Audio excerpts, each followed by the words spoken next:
Ooh, a spicy question. I because love the writing is sort of everything, right? Like you kind of can fix plot holes, but if the writing is so some there, readers love that, and some readers are like, but I wanted more of this. So it's kind of a gamble. Hello and welcome back to the Right and Wrong podcast. On today's episode, I am joined by an international best-selling author of fiction and non-fiction, novels and short stories, historical, contemporary, comedy and thriller. Such a versatile writer. It's Amanda Prowse. Hello. Gosh, that was a bit, I thought that was overblown, Jamie. Now it's high expectation. I mean, no wonder I'm tired with all that going on. Well, exactly. You definitely write across a big range of different things. Thanks so much for coming on.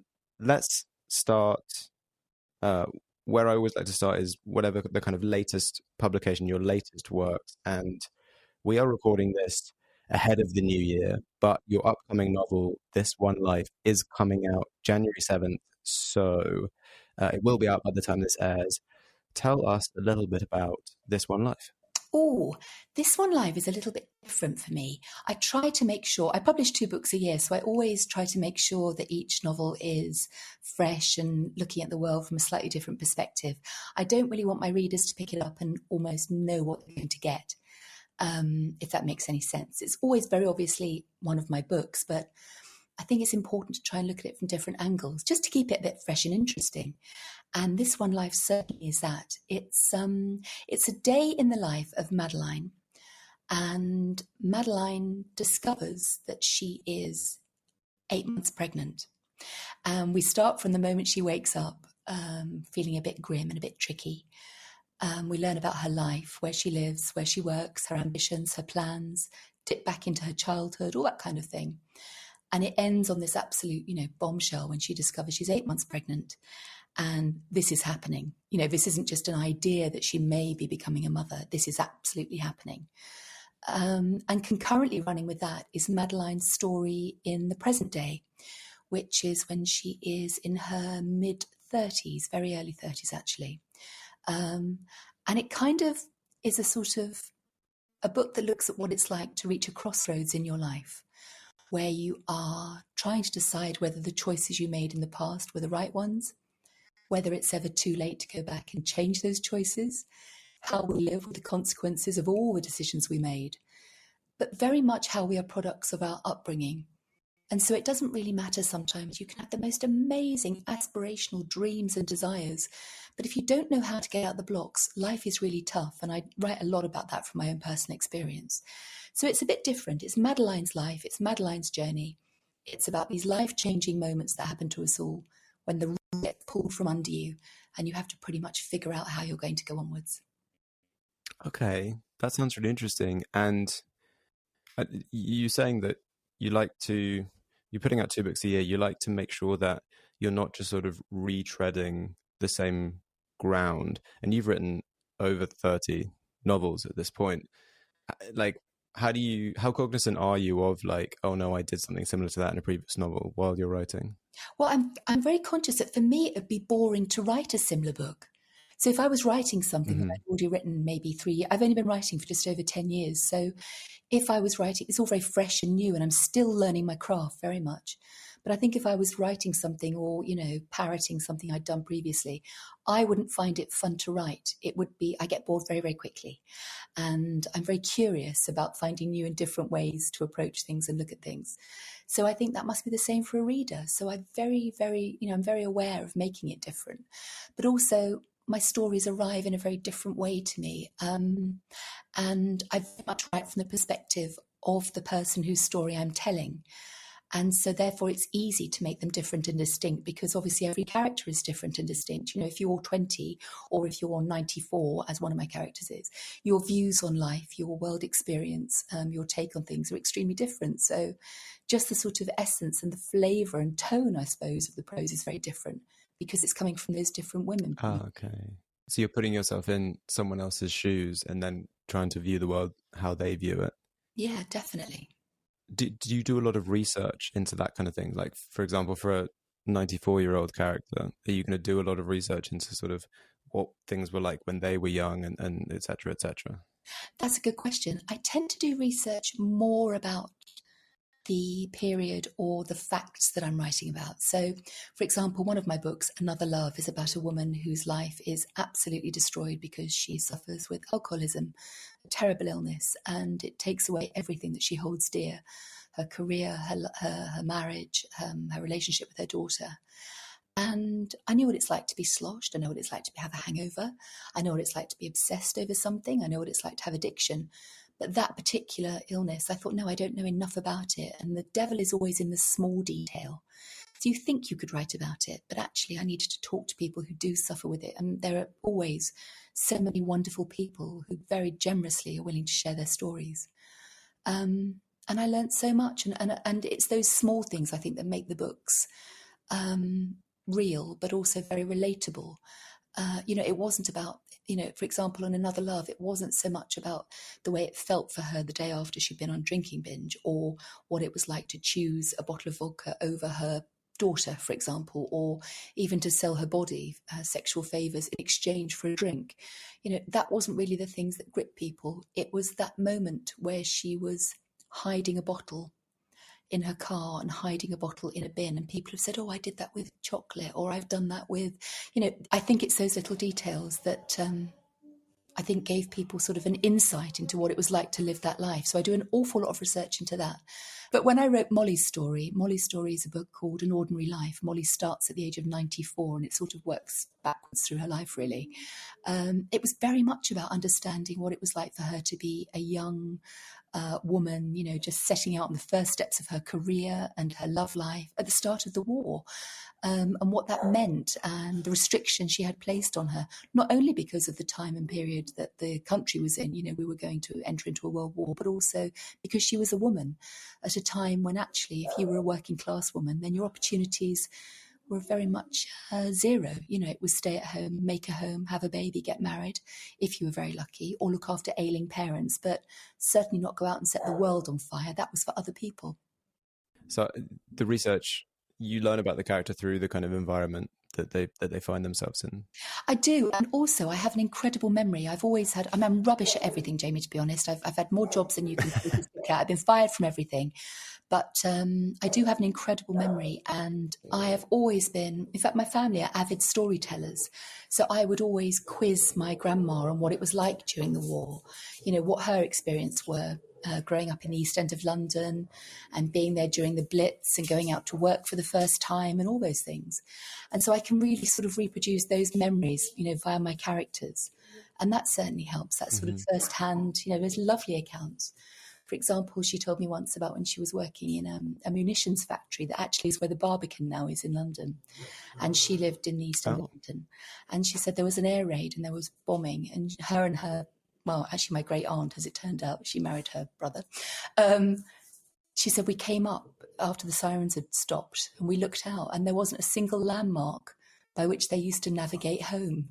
Nothing. Everything was flat. Everything was burning. Everything was rubble. And I remember putting that in the book, and it really struck a chord with me when I was trying to sort of imagine it and rewrite it. I thought, my gosh, it's that's the life-changing stuff that I love to talk about and write about. Yeah, it sounds like your research for your fiction stuff actually is you kind of do a sort of journalism approach to it, where you're getting these like accounts and first-hand descriptions of places and things that happened and events. That's absolutely right. It's exactly what I do. And it's the only way I know how to do it. So it sort of works for me. But yeah, it's exactly what I do, yeah. Going back to, so you do 2 books a year. Mm-hmm. How long have you been on a schedule of writing and publishing 2 books a year? I started off doing 3, I think. Wow. Yeah, I've done something like 38 books altogether in just over 10 years. It's a lot. I write very quickly. Yeah. I write very, very quickly because I don't really think about what I'm writing, because it arrives in my head fully formed. So beginning, middle, end, twist, turns, everything. It's like someone downloads a story into my head in about 30 seconds, 40 seconds. So I don't have to think about it, which I think saves an awful lot of time. And then the only useful thing I think I learned at school, I was made to learn 150 years ago, I was made to learn to touch type. And I remember thinking, I'm never going to use that. I wanted to do metal work and make a fish slice. I was desperate to make a fish slice, Jamie, but they wouldn't let me. And so they said, no, you've got to learn to touch type, which I did. And honestly, I always say it saved my life, because now I can write without looking at the keyboard. I look above the screen. I write on a teeny tiny laptop, and I see my book as though it's a movie. And it's like someone says, the scene in Dirty Dancing, obviously the best film ever made, where he has to lift her over his head in the water, write that scene, describe it. So it's like I am writing what I'm seeing for the first time. So I don't stop writing, and I don't read what I've written until I've finished it. And the first time I see the completed book is when I print it out at the end, and I read it through and think, oh, that's great, or I don't like that bit, or Sophia's become Sophie halfway through, or I've lost track of chapter numbers, all that happens. But essentially that's pretty much it. I make a few tweaks, then it goes off for edit, and then we go through the editorial process. But I think that's why I'm able to write so quickly, because I don't have to worry what's happening next. I know exactly what's going to happen next. Okay. So it sounds like you don't make a sort of physical plan, but in your head, it's all planned out. It's all mapped out. I couldn't bear it. I'm so impatient. I couldn't bear to write a note. I don't have a notebook. I don't write a post-it. I don't do a timeline. I don't do anything. I literally just get it set in my head so I can see it clearly. And then I start writing. And I usually write 2 books at the same time, and they're both in my head. And at one point I wrote a trilogy, which is a sort of intertwined love story between 3 characters, and it's the whole of their lives. I love it, called Anna, Theo and Kitty. And it's one of my favourite things I've ever written. And I had those all set in my head, and I was writing all 3 at the same time, and I would sort of dip and dive between the 3 when something felt relevant to include it in one of the other books. So that's pretty much how I do it. I know it's quite odd. But when I see people and they say, oh, I've done a plan and I'm just doing notes, I'm thinking, oh God, honestly, Jamie, I couldn't bear it. I have to just start. And I'm impatient. And the best book I've ever written is the one I'm about to write. So I'm always extremely excited to get on with that. So I think that spurs me on as well to keep going. So yeah, 2 a year, I think is well, actually I'm doing 3 at the moment, but yeah, about 2 a year. Because that means I've got time to actually occasionally look up and go for a walk and get fresh air and clean the kitchen and feed people and dogs and animals and stuff. So I'm trying to get better at that work-life balance, but I'm not very good at it, really. Okay. So to kind of maintain that, I mean, you write very fast anyway, as you said, but to maintain that kind of output to hit your deadlines, do you have like a regimented schedule where you're just like, I need to write between this time and this time on these days? I do, but to me, it's not like a schedule. For me, it's like an obsession. So I didn't start writing when I was in my sort of mid-40s. I'm 56 now. And I think it's almost like someone has given me permission to do this incredible thing. And it's the thing I love most, and it's my happiest place. And so I get up every morning really early. I start work at about 6 o'clock. I get up at 5:30. I wake up naturally. Mind you, I go to bed at 8, so someone pulls my plug at 8 o'clock. I have to catch up. But I start writing early, and I just write all day. And I mean, today, for example, it's clocking on for sort of nearly lunchtime. I'm still in my PJs. I haven't brushed my hair. I think I've had breakfast. I'm not sure. But I've just been in another world, completely lost to it. And it feels like such a privilege. I can't quite believe I get to do it every day. So even though I do it every single day, in fact, I haven't had a day off, as you would say. I haven't not written ever since I started. So nearly a decade, there hasn't been one day where I don't write. Even on Christmas Day or birthdays or anniversaries, I will get up super early to make sure I can get a couple of hours writing in. And generally, whatever I'm doing, I'm always mentally itching to get back to the keyboard. Is that sad? I think it might be, actually, having said it out loud. Well, that's I've heard Brandon Sanderson talk about how he feels about writing in a very similar way. So you are at least in good company with that approach to it. And also, I think, I've done some horrible jobs. And so I think I know what it's like to do a horrible job, or a job that doesn't make you fulfilled or happy or satisfied. And I never thought this would be my life. So I without sounding too evangelical, I am extremely thankful every day to the universe for this chance. Was there a sort of moment when, presumably after you'd released a couple of books, was there ever a moment when you sort of thought to yourself, oh, this is real, like I am an author, I'm doing it? No, I still don't feel like that, Jamie. And I still, and this is, honestly, this is really, I suppose, I don't know how I feel about this, but if anyone says, what do you do for a living? That terrible question that we used to always get asked in the 80s and 90s, I think hopefully people don't do that anymore. What do you do? I still say, I'm an army wife and I'm a mum to 2 boys in their 30s. I'm a granny in waiting.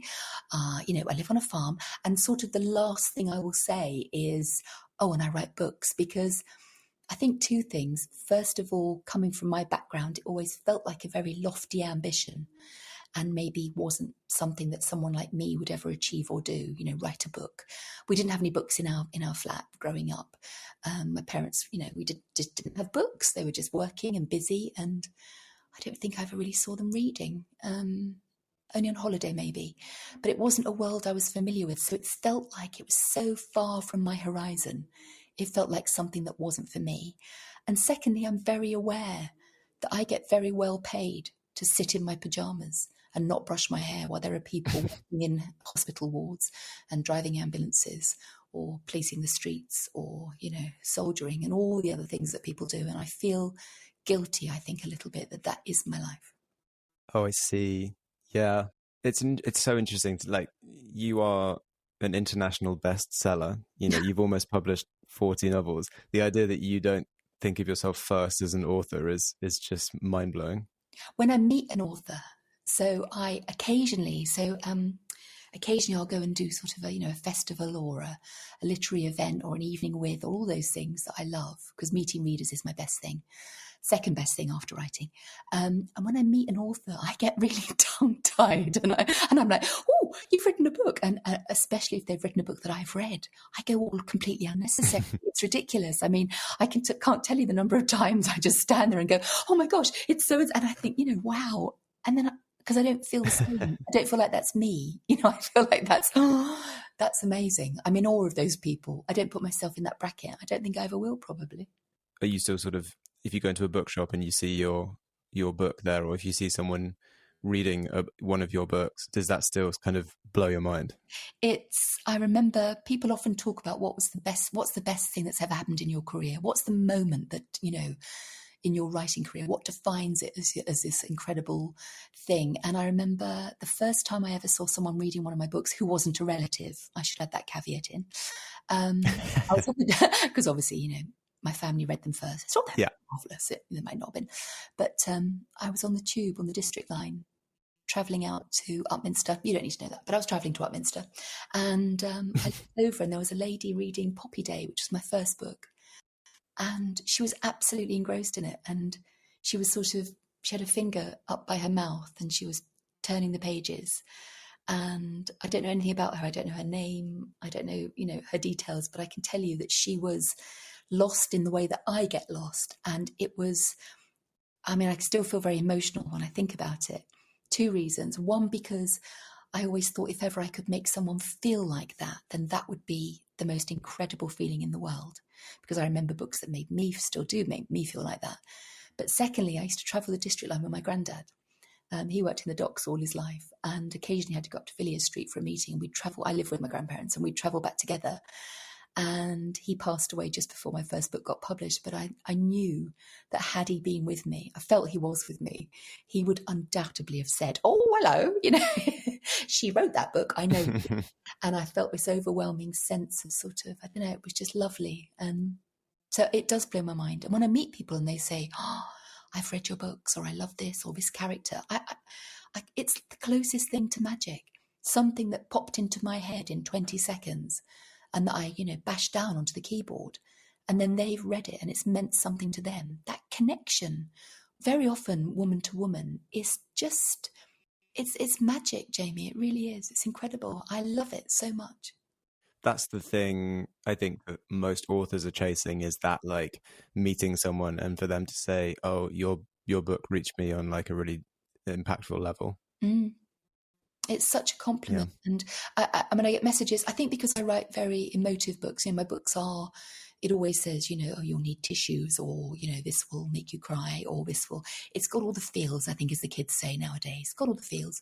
I very often get messages from people and they say, oh, I've sobbed my flight all the way over to Lanzarote, I've cried all the way, or I'm sitting by the pool with sunglasses on and I'm absolutely distraught, and I always feel kind of delighted that I've brought them that level of distress, because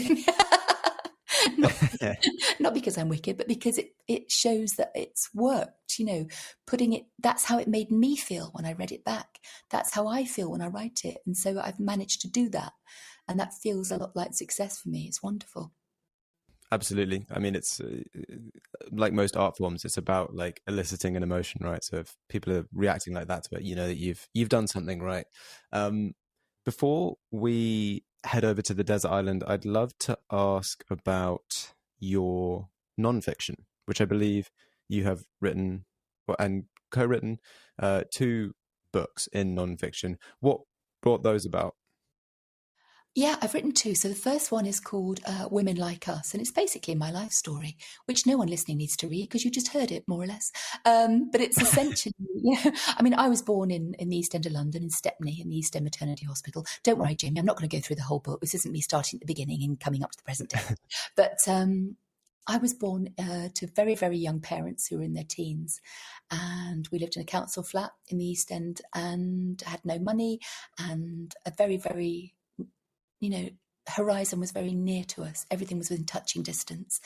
And you either worked in the docks, or like my dad, you worked at Dagenham's at the Ford factory, or like my mum, you were a hairdresser, or you worked in a shoe shop, or my nan, who was a stay-at-home hypochondriac. This was what people around me did. And I was raised by this army of incredible, rotten-toothed, rolling pin wielding women who had my back. And in one way, they told me I could do anything. But in the other way, it was best not to have ideas above your station, which is the most terrible phrase, but I can remember that. It was best not to be disappointed, and therefore to do something within the boundary that we all felt was safe and comfortable and within reach. And so for me to say, I would like to write a book, it was comical, really. And even at school, where ambition among staff and pupils was very low, it was very much like, well, write a book. What have you got to write about? And I thought, yeah, they're right. What have I got to write about? I'd never even been to Mallorca, Jamie, which was the height of, glamour for me, going to Mallorca. Okay. We went to North Devon, stayed in a caravan where it rained on the roof and we ate chips. Turns out they were the best holidays ever in the world. Now I'm old, but actually at the time I wanted to get on a plane and go to Mallorca. I didn't think I had anything to write about. And so I thought, I didn't have any idea how to get out the blocks. I didn't know anyone whose father was going to put in a good word, or, I wasn't able to afford to be an intern in publishing where, my parents could pay for my rent in none of that. It was all about finding your own opportunities. And so I thought, it's probably easier not to bother. So I did every job you can think of. It was, I worked on a market stall. I worked in wine bars. I cleaned offices of a night in the city. I worked in call centres. I was a waitress, which is the job I love the most. But I did all sorts of things because it all felt it was beyond me. And I thought, there's got to be lots of women who feel that these things are beyond them. And it isn't. It's all about that mindset, about trusting the process, about changing the way you look at the world, about having a little bit of self-belief. And believe me, it was only a very little bit. And actually, magical things can happen. And it did. So I thought, I'm going to write this down. And running alongside that, I've had various sort of health and issues, as we all have. Cancer touches all of us, touches all our families. I've had terrible infertility problems. I've had 7, 8, 9 miscarriages, some of them very, very late, and things that just shape me. But it's all of our lives, and it's only when you write it down and say, look, this happened to me and it's okay, and I do lead a good, happy life, even though these things have happened, and you will too. I kind of thought it was reassuring, and I never even thought up until the point we published whether I might actually still publish it or whether it was just for me. But I did publish it, and I think it's great for women to have this as sort of a resource to say, do you know what? I've done it. I've sold millions of books in 23 countries all over the world. I'm only just getting started. I'm in my mid-50s. I didn't start till I was in my late 40s, and you can do it too. And so that was sort of the idea behind that one. Wow, that's I would say very brave to put. I mean, it's scary enough just writing fiction and putting it out there, because even if it's fictional, in my experience, there's so much of the author in that. If it's like the decisions the characters make or just the way that they phrase everything, but to do something that's so, well, it's essentially autobiography. That it sounds like that's you. It's so. Did you feel vulnerable putting that out into the world? Do you know, I still do, Jamie. It's a weird one. It also talks about my battle with my weight. When I came out the other side of my sort of fertility, my last baby loss was quite extreme and terrible, and I think I broke down a little bit. And I began to eat, and food addiction completely gripped me. And my weight ballooned to 22 stone at my heaviest. I'm 5'5". I'm not extremely tall. I was I was morbidly obese, very, very overweight. And I'd never been overweight. And it was just a complete shock to look in the mirror and see this person staring back at me who I didn't even recognize, who didn't feel like me. And it affected everything: my mobility, my wider health, my mental state, my movement, my sleep, my sex life, you name it. It affects every single aspect of your life. And I couldn't find a way to get out of it. And then one day, my husband, who is my great mate, he's absolutely wonderful. We sat down and he said, I just don't think you're going to be here next year if you don't take control of this. And I know this is going to sound absolutely bizarre, but I kind of thought he hadn't noticed. I kind of thought maybe by putting on a wrap or a very floaty top, he might still think I was, 9 stone underneath. But of course, that's not the truth. It was just me again hiding from the real problems, which were actually nothing to do with food and everything to do with feeling completely empty, hollowed out, totally lost to grief that I wasn't even, recognizing, let alone trying to deal with. It's so incredible, and I am so impressed that you were brave enough to put all of that and be so open and honest and put that on paper. I mean, it's everything, right? It's everything, just putting it out there. But I imagine at the same time there's probably a catharsis that comes from doing that is kind of freeing. Hugely, and never more so without my other work of nonfiction, which is a book I wrote with my son Joshi. Joshi is now 28, 29. I'm not sure. I stopped counting when it's past months. When you say, oh, there's months, 12 months, I think he's about 28. But Josh has suffered with poor mental health since, I would say, his late teens. And then Josh went off to university, always a straight A student, absolutely brilliant, the most gorgeous human being. I adore all my boys, but Josh is, they're just lovely. And his mental health just fell off a cliff to the point where Josh tried to take his own life when he was at university. And doesn't matter how many times I say that, Jamie, it never sounds quite true in my ears. And as I'm saying it, I always speed up a little bit and I go a little bit breathless, I'm sure you can tell, because it's undoubtedly the worst thing that's ever happened. Give me anything over that, anything over than my child not wanting to be on the planet, because I don't know how to fix it. I don't know how to deal with it. And Josh basically stopped talking. After his first or second attempt, we brought him home. We made a nest and we said, university doesn't matter, degrees don't matter, job titles don't matter, just keeping you here and keeping you safe, that's what matters. So essentially we just built him a little fort and we did our best just to keep him here every day. And I sent him an email saying, look, I don't know what to do. I really would love to know what to do, because I was in fix-it mode, which I now know, is pretty impossible. But as a mum, that was my job, to make everything better. And I wrote him an email saying, just help me out here. What do I do, Joshi? What do I say? And he replied, and he hadn't spoken for a long time. And he said, come into my room and open my window and turn my pillow over and maybe draw the curtains and sit on the chair next to me and just sit with me for a bit. And I replied and said, oh, what? Like you were ill? And Josh sent me a reply and it said, I am ill, Mum.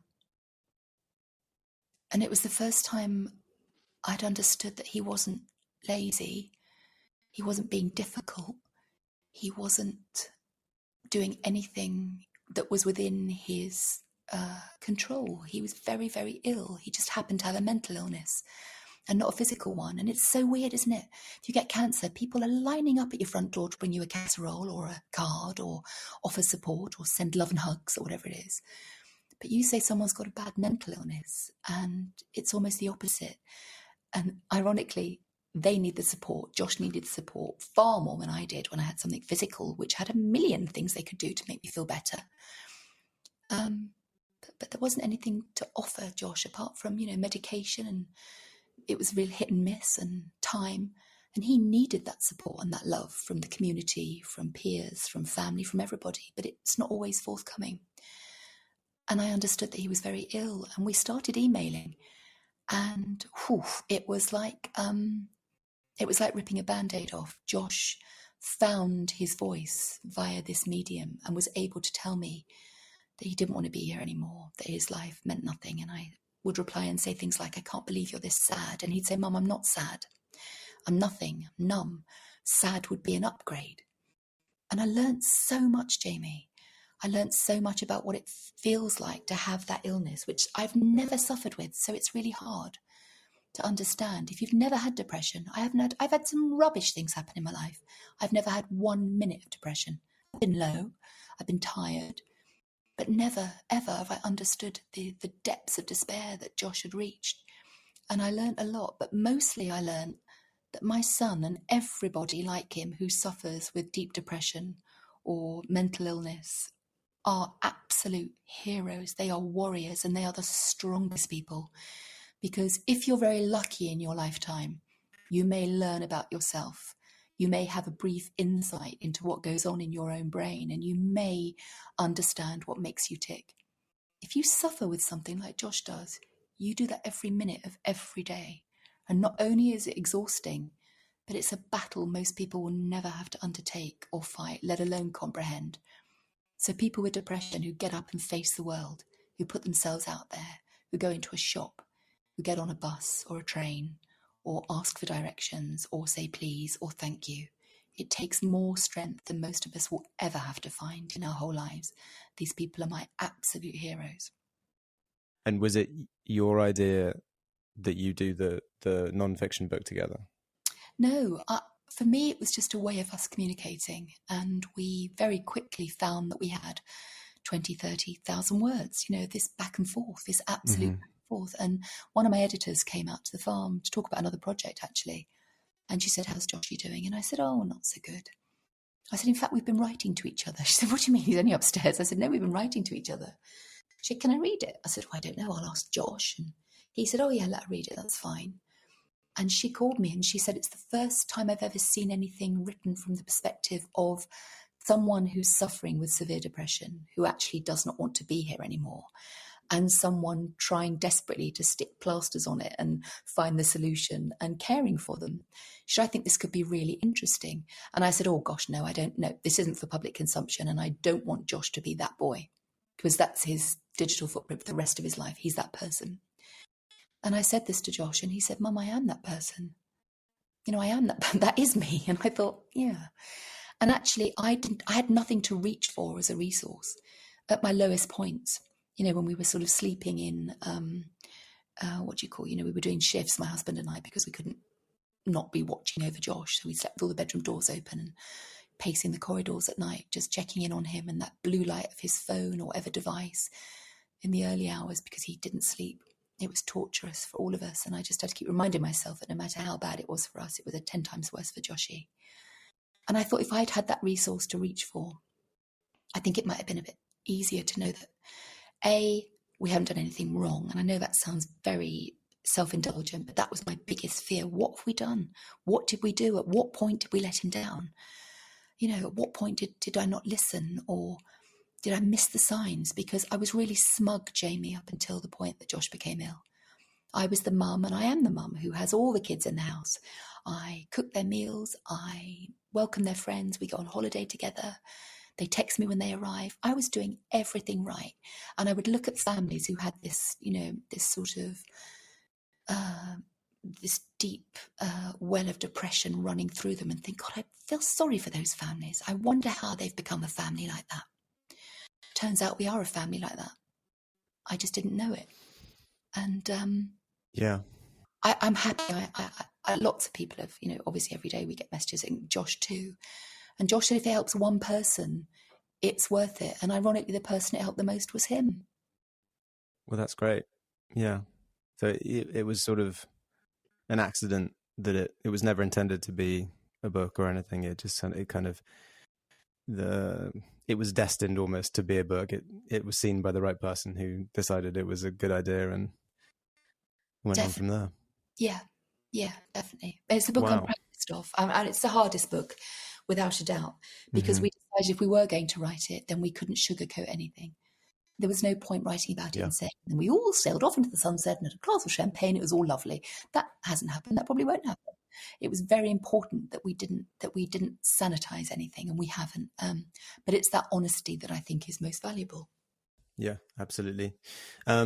We are a bit over time on this, but we're good. But it is the time in the episode where I were to propose the hypothetical of, if you were stranded on a desert island with a single book and unfortunately no champagne, which book do you hope that it would be?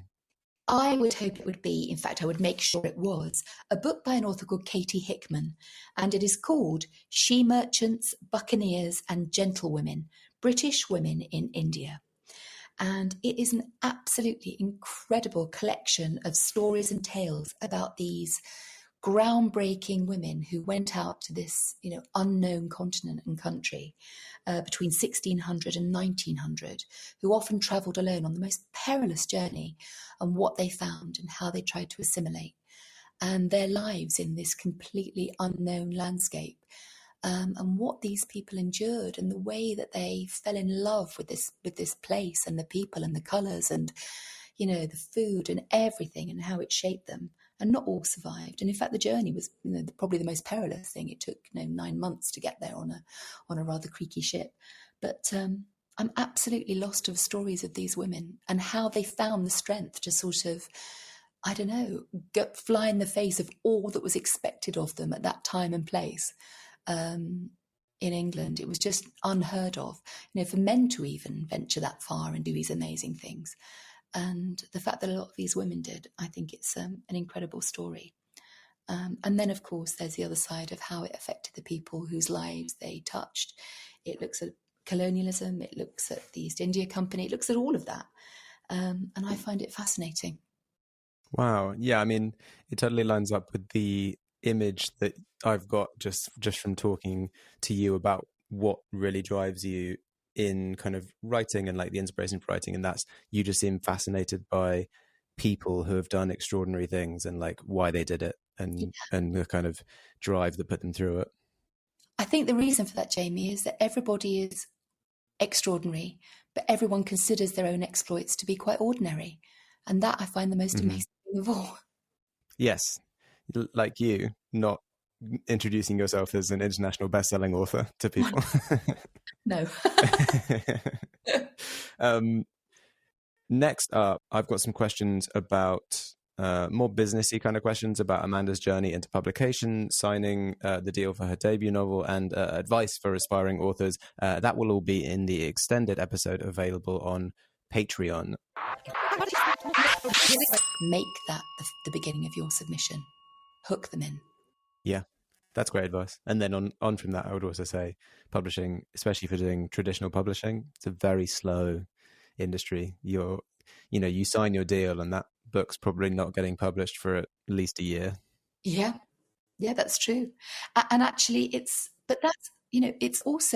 being aware of the book community. Vloggers and bloggers, and I'm not very good with all this stuff, but TikTokers and Bookstagrammers, these are the people who want to read, and you've got the stuff they want to read. Send it to them, send them a sample, send them a chapter, let them lobby on your behalf, allow them to become your readership. What an amazing thing. And it's easy now, digitally, to get your work out there, get a little bit, or a shorty, or a poem, whatever it is, get it into the hands of people who can spread the word about you, and don't try and be the next JK, the next Pico, the next, Cookson, whoever it is. Be the first you. Trust your authentic author voice, because you've got something you want to say and there will be people who want to read it. Absolutely great advice and a great way to round off the episode. Thank you so much, Amanda, for coming on the podcast and telling us all about your experiences with writing and publishing and everything in between. It's been so interesting chatting with you. Thank you, Jamie. I've loved it. Honestly, it's been really great. And apologies for all the animal noises in the background. That's quite all right. For anyone wanting to keep up with what Amanda is doing, you can follow her on a number of online spaces if you just Google her. But if you want to find her on socials, go to her Instagram at Mrs. Amanda Prowse. This One Life, her new book, is out January 7th. So by the time this airs, to support this podcast, like, follow and subscribe, join the Patreon for extended ad-free episodes, and check out my other podcast, The Chosen Ones and Other Tropes. Thanks again, Amanda, and thanks to everyone listening. We will catch you on the next episode.